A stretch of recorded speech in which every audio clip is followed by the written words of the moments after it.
an arrangement between Canada, Mexico, and the United States was made.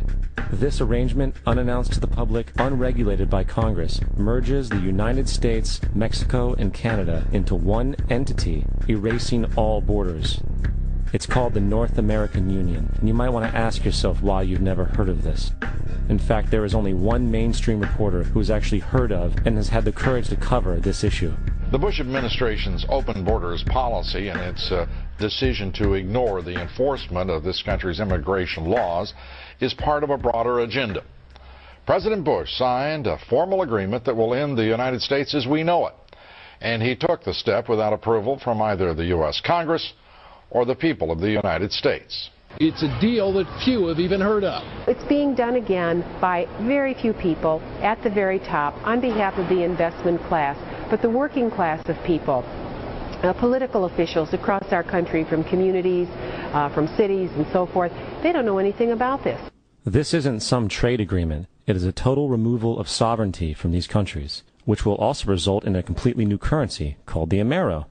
Fall. Apart from that, I think one thing people who are dollar-based need to focus on is the Amero. That's the one thing that nobody's talking about, but I think is going to have a big impact on everybody's life in Canada, the U.S., and Mexico. The Amero is the proposed new currency for the North American community, which is being developed right now between Canada, the U.S., and Mexico to make a borderless community, much like the EU, and the dollar, Canadian dollar, U.S. dollar, and the Mexican peso replaced by the Amero. By default of this agreement, the American Constitution will eventually be obsolete. You would think that a situation like this would be on the cover of every major newspaper. That is until you realize that the people who are behind this movement are the same people behind the mainstream media, and you are not told what you're not supposed to know.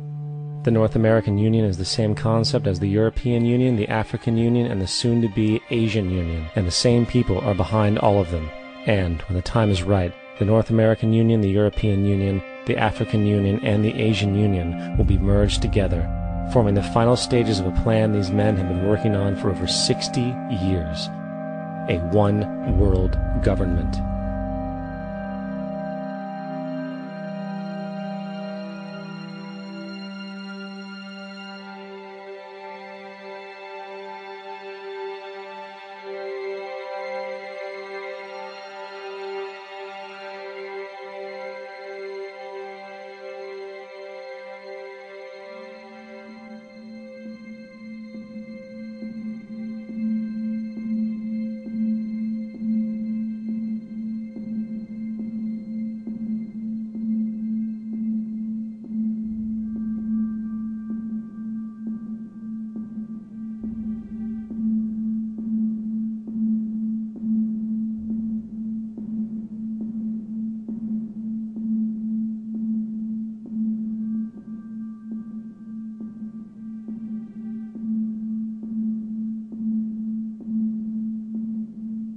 One bank, one army, one center of power. This is Aaron Russo, a filmmaker and former politician. To his left is Nicholas Rockefeller of the infamous Rockefeller banking and business dynasty. After maintaining a close friendship with Nicholas Rockefeller, Aaron eventually ended the relationship, appalled by what he had learned about the Rockefellers and their ambitions. I got a call one day from an attorney woman I knew, and she said, "Would you like to meet one of the Rockefellers?" I said, "Sure, I'd love to." And we became friends, and he began to divulge a lot of things to me. So he said to me one night, he said that there's going to be an event there, and out of that event, you're going to see we're going to go into Afghanistan, so we can run pipelines from the Caspian Sea. We're going to go into Iraq to take the oil and establish a base in the Middle East, and we're going to go into Venezuela and try and get rid of Chavez. And the first two they've accomplished. Chavez they didn't accomplish. And he said you're going to see guys going into caves looking for looking for people that they're never going to find. You know, he was laughing about the fact that you have this war on terror. There's no real enemy. He's talking about how by having this war on terror, you can never win it because so it's an eternal war. And so you can always keep taking people's liberties away. And I said, how are you going to convince people that this war is real? He said, but the media can convince everybody it's real. I mean, You know, it's just that you keep talking about things, you keep saying it over and over and over again, and eventually people believe it. You know, you created the Federal Reserve in 1913 through lies. You create 9/11, which is another lie. Through 9/11, you're fighting a war on terror, and now all of a sudden you go into Iraq, which was another lie, and now they're going to do Iran.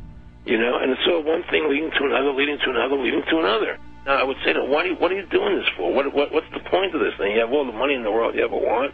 You have all the power. I said, you know, you're hurting people. It's not a good thing. And he would say, what do you care about the people for? Take care of yourself and you take care of your family. And then I said to him, what are the ultimate goals here? He said, the ultimate goal is to get everybody in this world chipped with the RFID chip and have all money be on those chips and everything on those chips.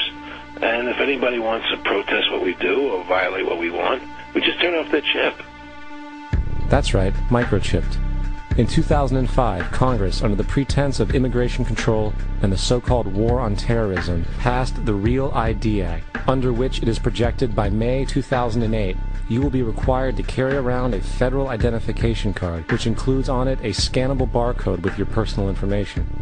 However, this barcode is only an intermediary step before the card is equipped with a VeriChip RFID tracking module, which will use radio frequencies to track your every move on the planet. If this sounds foreign to you, please note that the RFID tracking chip is already in all new American passports. And the final step is the implanted chip, which many people have already been manipulated into accepting under different pretenses. We have a Florida family who are really pioneers in a brave new world. They have volunteered to be the first ever to have microchip identification devices implanted into their body. After 9/11, I was really concerned with the security of my family. I wouldn't mind having something planted permanently in my arm that would identify me. In the end, everybody will be locked into a monitored control grid where every single action you perform is documented. And if you get out of line, they can just turn off your chip, for at that point in time, every single aspect of society will revolve around interactions with the chips. This is the picture that is painted for the future if you open your eyes to see it. A centralized one-world economy where everyone's moves and everyone's transactions are tracked and monitored, all rights removed.